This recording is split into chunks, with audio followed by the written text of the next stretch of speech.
Okay.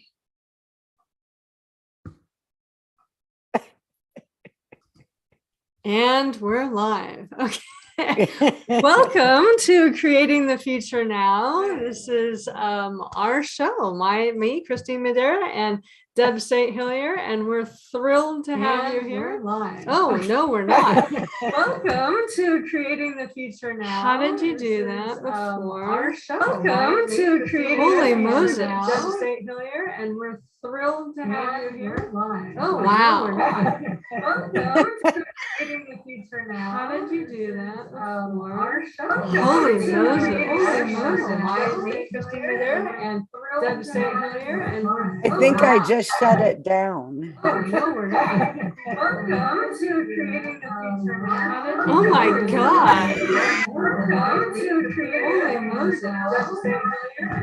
I think I just shut it down. Oh, no, we're not. Welcome to Creating the Future Now.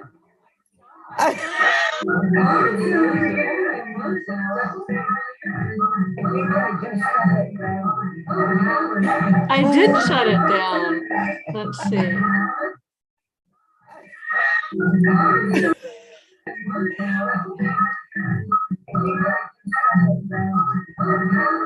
I did shut it down. Let's see. Oh my gosh.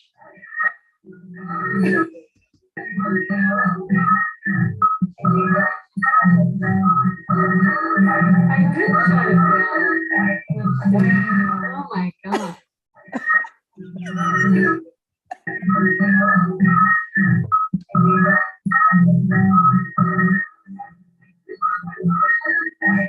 It's the weirdest thing.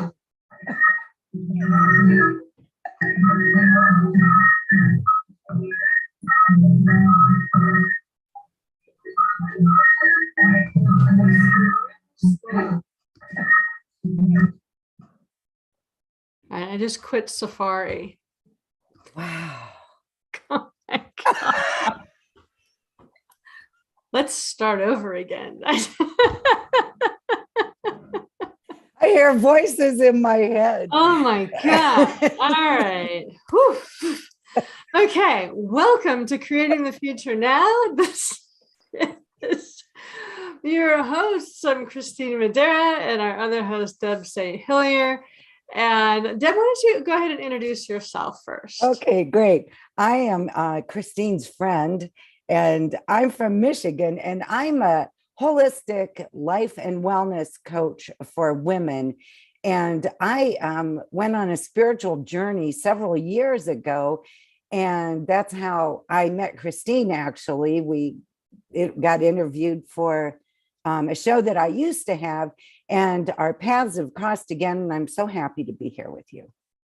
Excellent. And I'm Kristine Madera. I am a hypnotherapist and a writer and a speaker. And I'm all about trying to figure out how we can make well-being, personal and collective well-being, our common global values. So we talk about all kinds of stuff. Last time we were talking about energy. Today we're talking about nature's solutions to a sustainable future. So all kinds of things about how we make the choices now that create our future moving forward. So today, in between Earth Day and Arbor Day, we're talking about how nature has its own inbuilt solutions to a sustainable future. And do you have a particular one that jumps out at you that you like to use as an example for this, Deb? Yes, I do. And I watch it every day. Lakes and rivers. Ooh. One time I was walking with my little grandson down by the lake, and he asked me when the tide was going to come in. Ooh. Uh-huh. And I found that very interesting because we don't have a tide per se, but we have a cyclical ebb and flow of the water. And it just reminds me that that's how Earth is.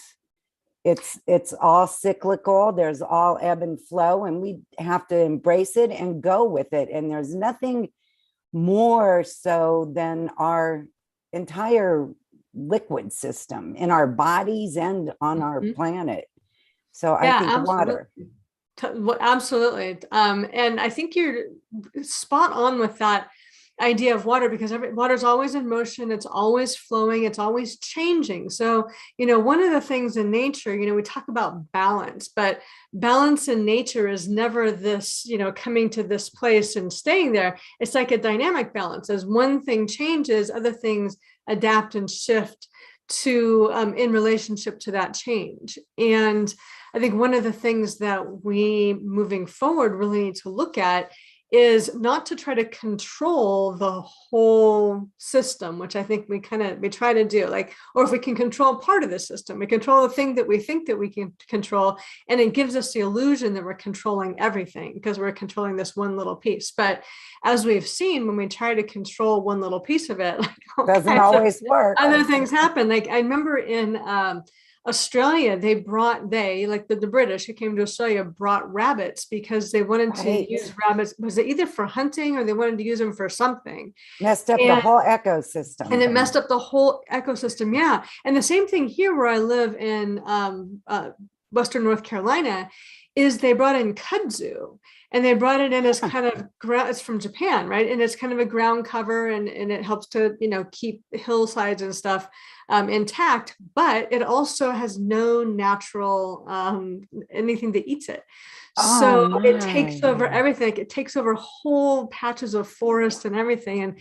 And when you're driving down the road, you can see where the kudzu has sort of taken over this. You got this big green leaves all over things. And they've been using goats. Like there's now this rent a goat thing that people will hire out their goats, because goats are the one thing that'll eat the kudzu. And so, it's like this little tiny thing. We think, oh, we'll just do this, and then nothing else will happen but what we think we want to have happen. When I lived in the desert, it was I used to run, and I'd run when I first moved there, and I would just barely break a sweat, even though it was like 110 degrees. Wow. The humidity just wasn't there. And so, my hairline would be a little wet from sweating, but that's it. And as they brought in more country clubs and more golf courses and started those sprinkler systems, it got more and more humid.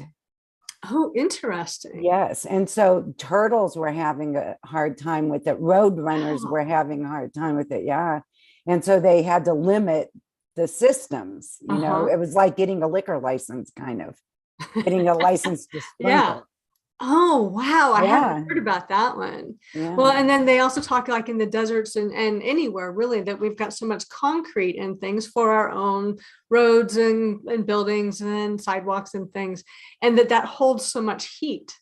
And that holding the amount of heat that we have in cities makes them kind of their own desert, because it doesn't allow the city to cool off at night.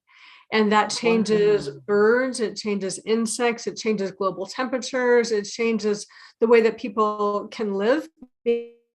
Because, and I had heard this over the weekend. I was listening to, I like weather documentaries, I don't know, kind of weird, but I was listening to one on heat wave, and they were talking about how the body, it can tolerate heat as long as it can cool off at night. But if it can't cool off at night, like your body starts breaking down in a big hurry. And so the danger in heat waves was not as much the heat that happened during the day, but the radiant heat that stayed in the buildings and radiated from roads and different things at night that kept everything so hot that, had you been in the same environment or the same exact place in a natural environment versus a artificial environment, it would have been, 10, 15, 20 degrees cooler, and your body could rejuvenate through the night. So yeah, that idea of having to look at everything as a whole and not just, the one little pieces that we want to, and recognizing that when we do something, nature responds to that. Right. Or somehow the natural world has a response built into that, and it's not necessarily the one that we think it is. Right. So really it's up to us, like strip mining. I remember in Pennsylvania, where my mother was from, we used to go to where the farm was, and it was strip mined. And back when that happened, there was no law that you had to replenish what you had stripped. And so there's like these big gullies, and you could throw a big piece of rock down and hear it hit the mud below. It was terrible. But now, even when you watch that gold mining show on television, they make you replenish the land and leave it how you found it. So I think things are changing, maybe not quickly enough, but they are changing. And it kind of all goes back to that water retention thing, doesn't it?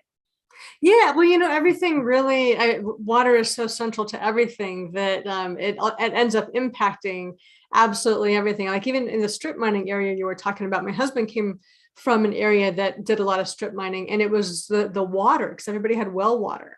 So the strip mining destroys the water, which then destroys the health of the people, which, it's just sort of this cycle that moves through that one thing always touches that other thing. And there's another one that I really like. And mycelium, which is the underground part of the mushroom. Are you into that one at all? No, I'm not, but I want to hear it. So, they were looking at forests and how do forests maintain their natural state? How do they continue to regenerate, especially when you've got really tall trees that are blocking the light, and you've got little trees that will get absolutely no light. And they were looking at, well, how do these little trees thrive when they don't get any light? Because they were thinking in terms of photosynthesis. Exactly. So what they were discovered eventually, and it took like a bunch of clear cutting and all kinds of things to be able to figure this out, is that beneath the ground, or they did this with radioactive, not bad radioactive, but something that they could measure moving through trees. And they injected it into a tree, and they followed it, realized it went down into the roots, and went into mycelium, which is the underground large part of the mushroom. They can grow to be thousands of years old and miles square footage big. They're huge. They kind of create a whole underground network around the entire world. But it will pull in the nutrients from the big trees and then shunt it to the little trees, and bring the nutrients to the little trees that they need to grow and thrive. And isn't that interesting? It is. And the trees know which of the little trees are their kin trees. They know which ones come from their own acorns, and they will give more nutrients to those trees than they will. So it's their babies. It's their babies. Like their babies. Did I ever tell you about that albino tree I found? No. It's really weird that you were talking about this. It never had photosynthesized. So I lived in Santa Cruz, and I was running up in the mountains one day, and I passed something white that was back in the trees a little ways. And I thought, wow, if that's like a trash bag stuck on a tree or something, I should go get it, And so I kind of backed up and walked down in there, not very far from the road, maybe 20 feet from the road. And there was a little pine tree that was all white. Like, you know how you would buy a white Christmas tree with the bark? What it was like that. The bark was white. And I thought, this can't be real. And so I kind of dug around the pine needles on the ground, and it was. And I thought, oh my God, this is so weird. And I didn't want to bother it. It looked like it was doing pretty good. So I went home and I told a couple people about it. And one of the guys that I talked to about it was he was going to college to study plants. I'm sorry, what is that? It's any botany or something like that. Botany. Okay. There you go. Okay. Yeah. And he goes, that can't be. And I said, oh, it is. I'm not making this up. And he goes, I don't believe you. And I said, well, come on. And so the next time I went running out to that spot, he came with me, and sure enough, there it was. Wow. So he went back to school and told everybody, and the professor said it was going to die, that they should go dig it up. Oh. And he wouldn't tell him where it was. Oh, good for him. but it was like an astronomical chance that I forget what they said the odds were, because it was a long, long time ago, that tree even survived to the 3 feet. And it was about 3 feet tall. Wow. That it even survived to be that tall. That's amazing. It is, yes. Well, and so I wonder how much of that, like how much it was getting the nutrients from the ground versus photosynthesis, because you're right, probably the sun would have killed it over time because it didn't have the way to metabolize sunshine, but it was certainly getting food another way. Right. And what they were finding with this mycelium in the trees is, you've heard of mother trees, right? Yes. Okay, so mother trees have like the most connection into the mycelium and into the other trees. And so when they're doing things like forest management or things like that, if they can preserve the mother trees, those trees, the ecosystem is much better able to regenerate itself. Where when you take away the old trees, the mother trees that are really feeding the whole system from down below, and you can't see it. And they're, of course, the prized trees because they're big and they're strong and they've been there for a long time. But that when you can selectively keep the trees that are organizing the whole ecosystem alive, it's much better able to regenerate the rest of the ground, like when you plant new trees and things like that. And that's another thing that like they talked about with clear cutting, that they would just take everything and then you'd see these big patches of open space and there'd be nothing in that open space. Or then they, grow some kind of cheap pine thing that wasn't indigenous, right? Yeah, it wasn't indigenous. But when you can actually really look at what do we need to keep to let that land regenerate itself, nature knows how to regenerate itself. It doesn't really need us to kind of script the whole thing for it. Right. And you can even see that after a forest fire. Yeah, absolutely. And that's astonishing to watch. Yeah. And it's very weird seeing everything be the same size because you're not used to that. Yeah. But then some trees do start sprouting out faster. I wonder if those end up being the mother trees.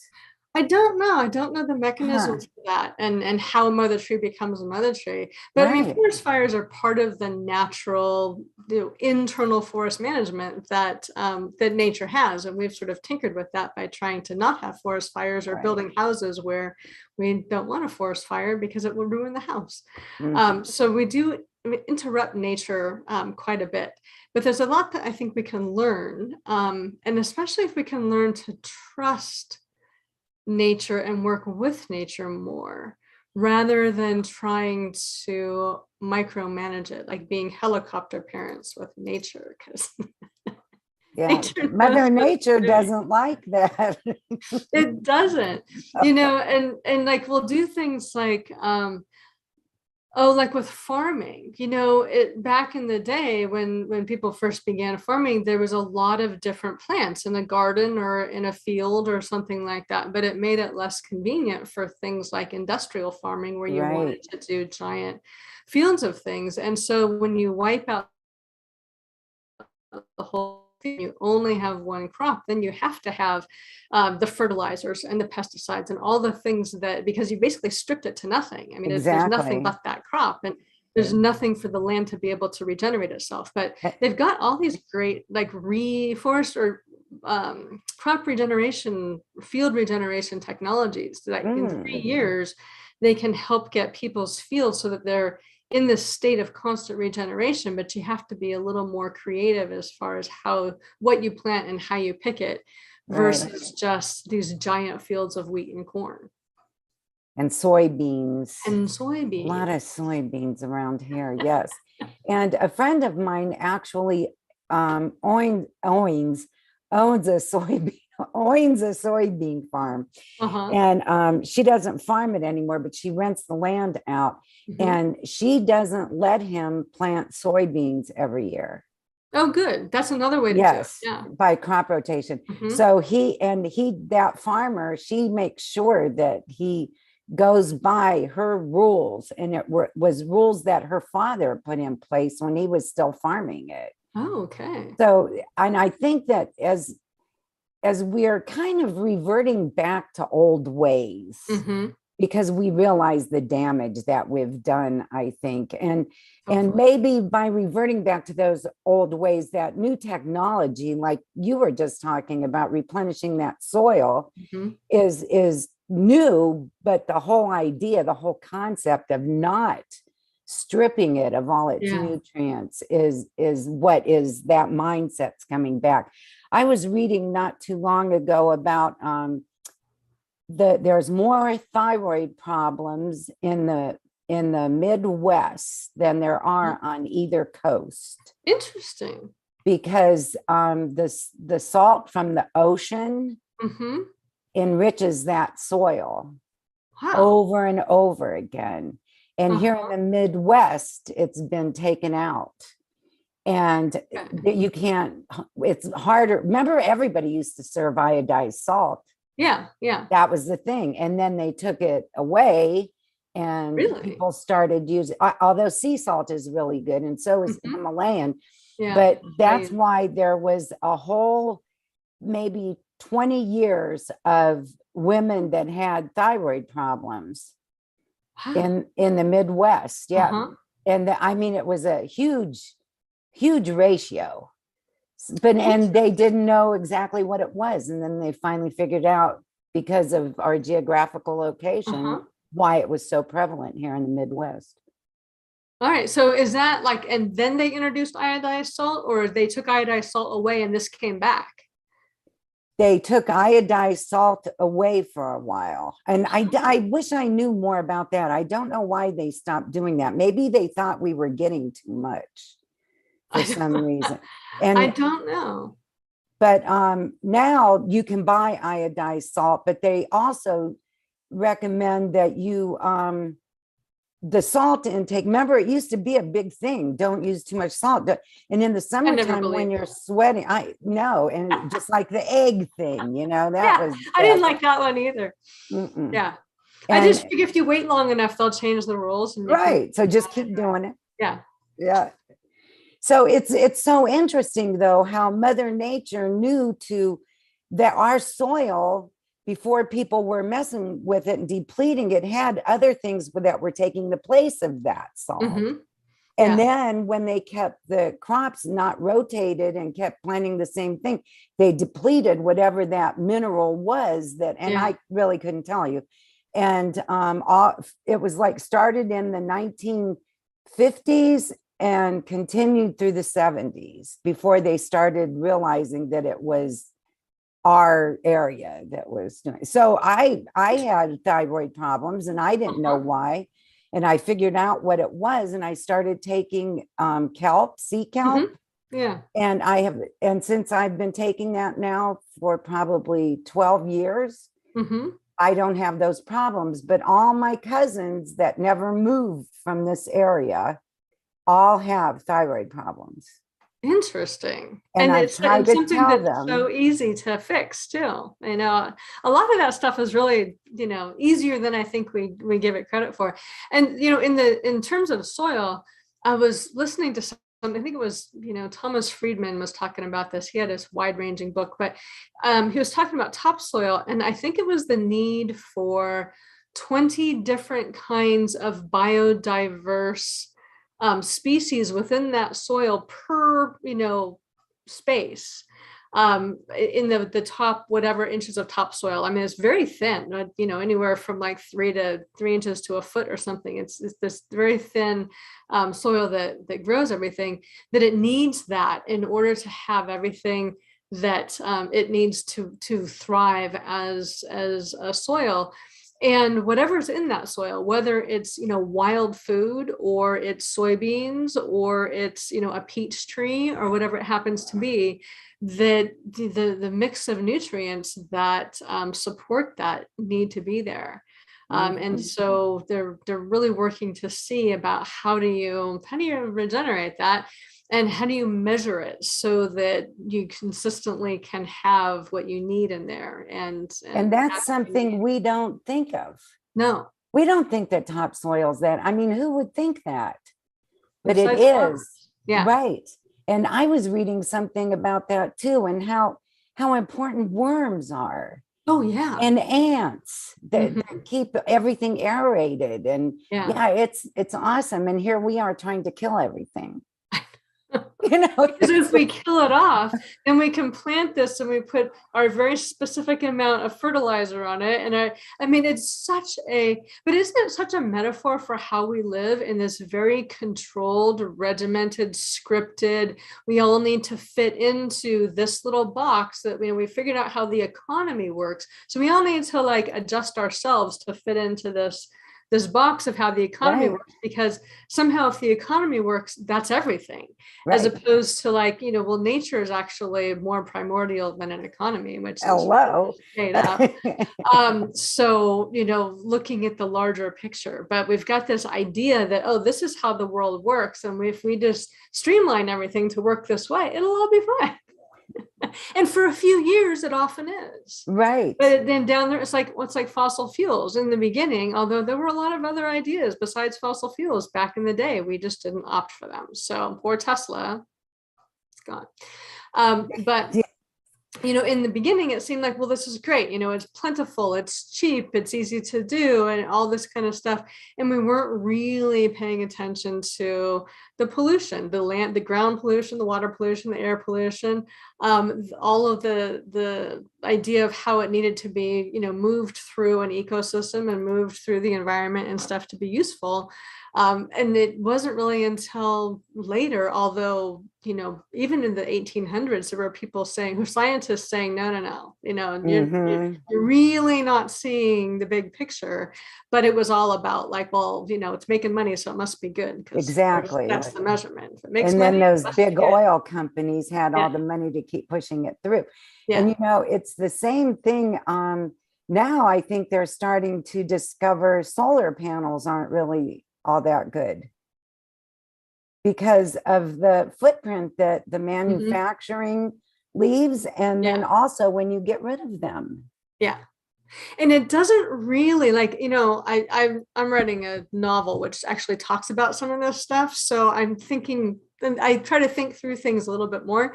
But this whole idea about green energy doesn't really solve a lot of the fundamental problems of our energy system as it is. So you might change it from fossil fuels to solar, or to, which has its own problems, like you said, or batteries, which have their own problems, disposal and everything else, to wind, which has, its own issues. But they all then still work on the property of having to create energy in one place and move it somewhere else. Right. So it requires a grid system. And in the US, like, our grid system is held together with bubble gum and duct tape, right? I mean, it's really, it's a problem. And so when you have, and it's getting bigger, and then we've got, natural disasters like Hurricane Katrina and different things which break down, the grid system, and it constantly has to be regenerated. But there's technologies that I would, that I've heard about, and certainly somebody is smart enough to figure this out, where you can actually create energy at the place where you need it. So you don't need to have the centralized energy and then run it to other places. Like, I see that if we can get that technology working, yes, it's going to disrupt everything, but yay, because don't we need that anyway? But if you can run that energy, or have that energy at the source, or at least even having it, smaller, more localized places where energy is sent out from, eliminating the grid really eliminates the problem of solar flares, frying electricity and stuff like that. That happens, and we're pretty vulnerable to that. It eliminates having somebody be able to, say, hijack your grid, or blow up your grid, or overload the grid. Like if you're in California and other places where there's brownouts and blackouts because there's too much energy being pulled at one time. I think you can eliminate a lot of that if you begin to look at a system other than the grid system that we have. So I don't see green energy as a real viable solution long term, because the whole underlying foundation of it is so fragile. So I'd love to look at a different kind of system, because in nature, like, nature as always gives an abundance. So there in a lightning strike, there's enough energy to, like, light up a city for weeks. So there's this abundance of energy available that maybe there's technology out there that's already available that's being suppressed, or there's technology that people can figure out how to harness the energy all around us all the time. Right. And sometimes off grid, people that live off grid very often do solar, but I always love when I hear about people using water. Like they'll In what way? build a mill. Oh, like water wheels. Yes, yeah. And use that. And when I was in high school, one of my friend's fathers hooked up a bicycle to the television. And the only way they could watch television in the evening after their homework was if each one of the kids rode the bike for half an hour. Oh my God. My dad would have done something like that. Like that's exactly what he would have done. And that's such a good thing, that accomplishes so much.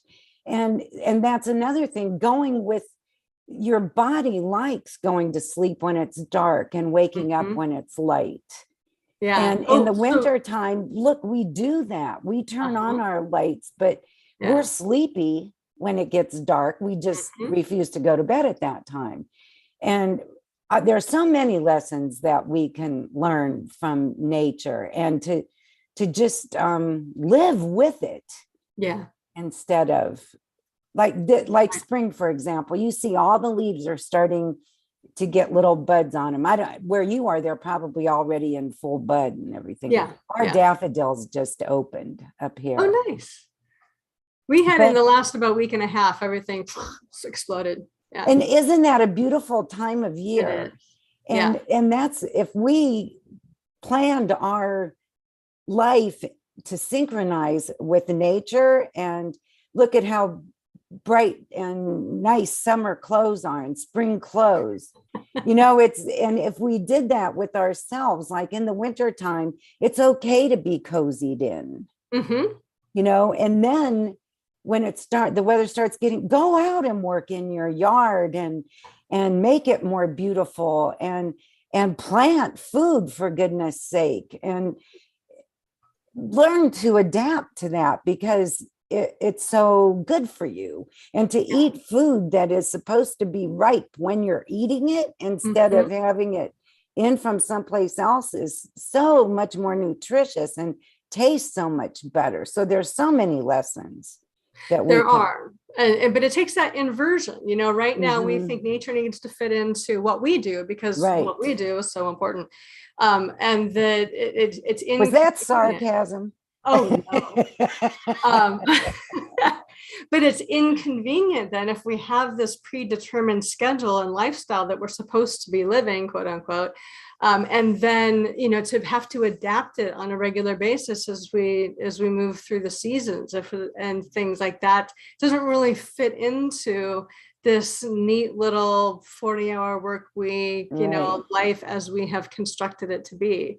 But I would love to rethink everything about how we live generally, because if we lived, you can tell it's not healthy because people aren't healthy. Yes. And it's not healthy because of the level of depression, of the level of, suicidalness, the level of malnutrition. Oh, and that has gone up so much. Like all kinds of ways that we are becoming less and less healthy. We increased our longevity because we had enough food and, safety and medicine and things like that. But it's been going down, and it's not just because of COVID, but it's because we kind of maxed out what we could do with some of these other and we're not eating the same. We're not eating pure food. We're not, when I was on my way home on Sunday, I was listening to NCR radio, talk radio, and they were talking about the happiest places on earth. Yeah. And the Scandinavian countries are, and Denmark in particular. Yeah. Now, you can't blame it on seasonal disorders because of lack of sun. Because they get dark and stay dark for much of the time. You can't blame it on, being able to go outside a lot. Mhm. And one of the things that stood out in my mind the most was our relationship to exercise. Mhm. In those countries, their lifestyle has exercise built in. Yeah. Everybody cross country skis. Everybody goes out Mhm. in the snow, not only because they have to, but because they love to. It's part of their heritage to Yeah. be outside in all of Scandinavia. And then at night, they go to bed and they're tired and they sleep on down mattresses with a down comforter on them. Well, I that mean, sounds like great. sleeping on a cloud, you know. Yeah. So the scientists were trying to figure out why people in Scandinavia are so much happier. And it's also that government pays for a lot of stuff, but their taxes are real high. But you know what? Yeah. They don't complain about their taxes. Well, no, because The one of the government things pays for here, so much. well, because their safety net is so high, and Right. that's like where in the U.S. where we are, there's such a frayed safety net that you're on your own basically, and so the Mm-hmm. stress level of daily life. If one little, what would they say, 40% of people couldn't have a $400 unexpected expense and be able to pay for it, that like that level of stress, especially now as prices are going up and rents are going up and food is insanely out of control, Right. and all of this, and all of a sudden that $15 wage that seemed like it was so good, you can't even afford your life anymore at $15 Right. an hour. Right. That constant stress level is really super high, and it works against our health. But It another certainly thing, does. in those the blue areas, they're not necessarily the happy areas, but they're the longevity areas. Right. So Okinawa, Loma Linda, California, where it's a high Seventh-day Adventist, a lot of these places, one of the things that's really important in nature and for human beings, but again, we're not really great at that, especially here, is community. Yes, And that in was the these other places, thing. yeah, Yes. that we don't have community anymore, because you got to get up, you got to drive to work, maybe you don't like your people at work, or maybe you do, but that's your work community, and you come home, and we just don't have that same connection to the people right around you. And you don't, there's this woman that lived in San Francisco's husband, she wrote a book called A Year of Living Danishly. And her husband got Great. transferred Uh-huh. to Copenhagen, Uh-huh. and they moved there. And she said that she doesn't lock her car, she doesn't lock Uh-huh. her house, that she goes to the coffee shop and walks a lot more, Mhm. rides a bike. Everybody knows everybody. Yeah. Everybody's nice. Everybody's kind. And we have to really, I know in my women's community, kindness is a big thing, because Mhm. we're not even always kind to each other in Yeah. our own homes, let alone out on the streets. And all of that plays such an important part. It does. So, like, even if you think about nature in terms of our bodies, like the biochemistry of kindness is very nourishing and regenerative to your body. The biochemistry of anger, of feeling alone and feeling isolated, of trying to otherize somebody else and make somebody your enemy, ratchets up your nervous system and your stress Right. system, and Right. and breaks your body down. Right. It throws hormones taxing to your out there body. Yeah. that are basically poisonous. Yeah. So if we And you can even, I mean, control it. you can, but we don't think about that. Like, I Right. talk to people like this and they think I'm completely nuts. But even if you begin to pay attention to your own biochemistry and how your body works and what sends you into a stress response, fight, flight, anger, adrenaline, that kind of stuff, and what actually relaxes you, calms you down, feels really good, in that sustainable regenerative way, and spend more time doing that. Kindness is one of those. Gratitude, why gratitude journals are so Right. And big. simply smiling. Smiling. And if we got used to treating ourselves like that and each other like that, we would be more likely to treat Mother Nature like that, because she's the same. She Yeah. just wants us to be kind. Right. To each Be other and kind to her. to her. Right. Yes. Yes. And I think it's funny because we're very human centric, and so when we think something happens, we think it happens for our own benefit. But and I don't think that's true, but I want to preface this by saying that, by not making this human centric. But one of the things that nature has created is bacteria that eat plastic. So, we've created this sort of plastic everything, and there's plastics in everything now. They're finding plastics in umbilical cord fluid. In There's bread, in blood, right? In everything, and in blood. So there's plastic everywhere, including the oceans and all kinds of different places. But there has been both amoebas, I believe, and bacteria, and now they're working with algae and some other things in the laboratory to try to replicate this, that actually consume plastic and sort of turn it and biodegrade it, because it consumes the plastic and then create something else out of it. And so, people are like, oh, look at Mother Nature's doing that for us. I'm like, no, I think Mother Nature's doing that for Mother Nature. In spite of us. It's nice for us, because if we look and realize that the nature's solving that problem for itself, but it's not solving it, this is my view, it's not solving it for us, because, honestly, the planet's going to outlive us by a long, long, long time. Especially the way that we're going. Herself, right? But yeah, it's just nature, how nature organizes itself. There's this large stuff that's causing problems, and so there's a little niche community that goes in and works with it. So, I think if we learn to work with Mother Nature more intentionally this way, then we can sort of cooperatively begin to move into a more balanced and sustainable place than if we try to do it all ourselves. And do you see us heading in that direction? There's a lot. So, again, I'm writing this book, so I'm spending a lot of time thinking about this. I don't have lots of hope at the power, politics, profit level.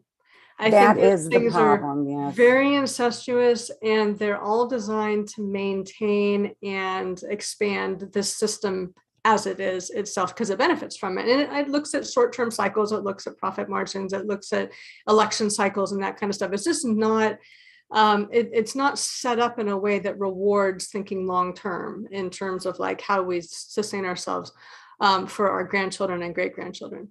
But I have been looking a lot at a lot of different individual entrepreneurs and inventors, apps that are being built, small communities of people that are looking at different ways of working with the environment.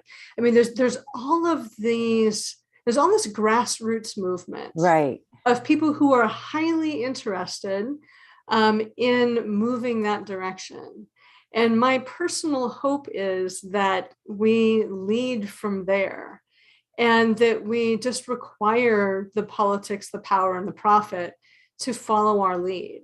Because if we try to get them to do it, because there's all this thought, we need to elect the right people, but the whole system itself is not so corrupt. Is not set up to. Well, it's not even about being corrupted. It's it's. Although it is, it's just, I think there's a lot of corruption, but it's not set up to reward long-term thinking. It's only set up. So even if you get a good person in there, they're still thinking about their election cycle. They're still having to work with the people that give them money. The whole system itself is designed to look at very short-term aims and make incremental changes that don't cause much of a problem. But, the accelerations that we're in, they're very fast accelerations, and we can't snail our way to rabbit speeding accelerations. So either the systems that's going at a snail's pace are going to have to adapt to an acceleration, which could be like COVID was an acceleration, that pushed the timeline up like 20 years of how things might change. So we might have some more of those if we need to be able to accelerate, or if we can begin to say, look at, this is how fast things are changing, and our systems and our choices and the things that we need to change have to change at a pace faster than that, or we're going to have some really serious discomfort as a human community, particularly people on the more marginalized part of that community. So poorer people, poor countries, countries in debt, and things like that. Like even Sri Lanka is, I've watched this thing is, and I didn't realize it because I stopped watching the news, is almost collapsed under the weight of its own debt after COVID because it stripped away all of its ways to make money. And it's not the only state to do that. So we've got multiple small nations who are basically ready to implode.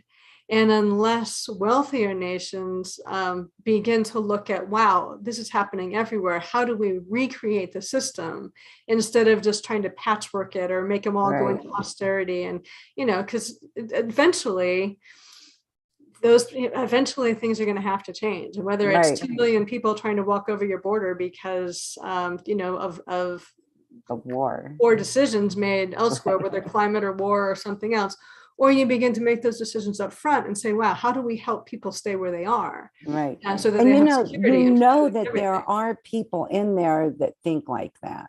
There are. But I don't think anybody listens to them or gives them what they're saying the credence that it deserves. And we just don't have, we just don't have any kind of system that helps to reward that, because we reward like in terms of money and finance and things like that. So whatever is paying the highest rate of return, which is usually polluting, it's usually cutting costs, it's usually cutting wages, it's usually marginalizing people, it's all the things that cause the problems that make the most money because they cut out all the things that could actually help. That's where the investment flows. Right. So it's self-perpetuating that way. And even in government, when you look at things like, I use clean water as an example sometimes. So clean water, what a lovely idea. So, if places have enough money, they might be able to have clean water. But if you look at places that don't, then clean water itself becomes like a financial liability. And so money itself is this artificial constraint because we've set up this idea that unless something creates more profit, it's really a liability. Or if we measured things differently, like clean water is a standard that we need to have. And so everything begins to support the standard of clean water. Or well-being is the standard that we have, and we've got ways to codify that potentially, hopefully. And so things that profits and business and government begin to restructure to support that core value instead of supporting the value of making more money. Of preserving power as it is. So we've just got a metrics problem.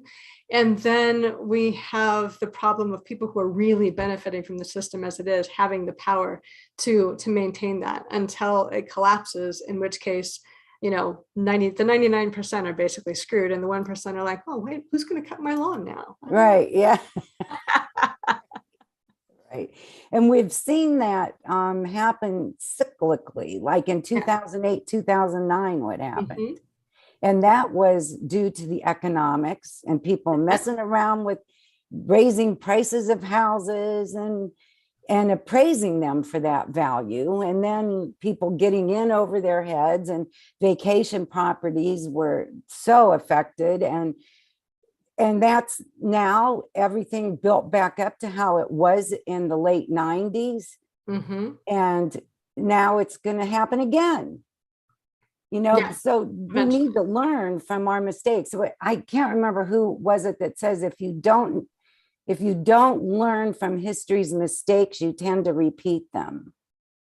Yeah, I don't know who said that, but it's very true. It is true.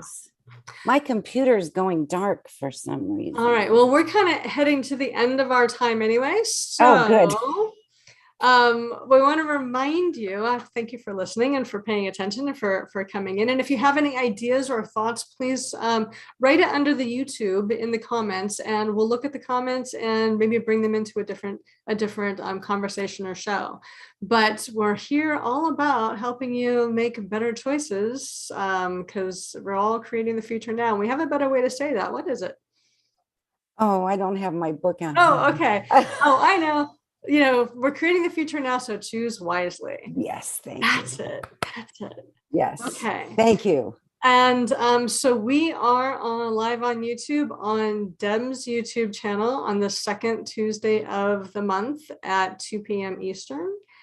And we're at my channel, Conversations from the Edge, at 2 p.m. on Tuesday, the fourth the fourth Tuesday of the month, right? That's right. Do we have a topic for our next one? We do, but I didn't bring my planner in here. And so I think it's feminine energy. Isn't it feminine Oh, okay, energy? feminine energy. Yeah, because it's Mother's Day. It may Yes. not be by the time you watch this on a podcast, but it is Mother's Day when we do this live. So feminine energy, that'll be great. That'll be really a good one. Yes. Will be. All right. Any last little tidbits before we sign off? Treat Mother Earth like you treat yourself. There you Nice. go. Oh, Be nice. How can people find you? What's the best way to find you? mybodymindspirit.com, and you can email me at mybodymindspiritlive@gmail.com, and that's also the name of the YouTube station is My Body Mind Spirit Live. Okay, and that should be in the show notes too below this. I'm Kristine Madera with a K, and KristineMadera.com, Instagram Kristine Madera 1, and Conversations from the Edge podcast. You can find everything that you need there. All right. So thank you. And we will be back in a couple of weeks. Bye. Bye. All right.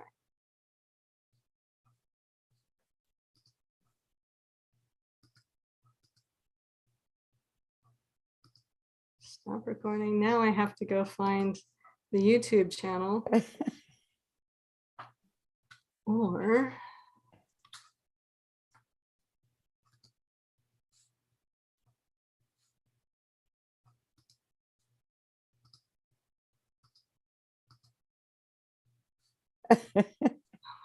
they should make it easier, for goodness sake. well, why make it easier when? All right, so where am I here? Oops, that's not what I want to do. You know, we're just going to have this down and they're going to change it. Eventually. All right, where's my go live here?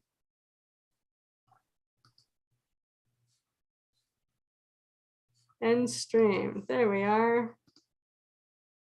Oh my God. Okay.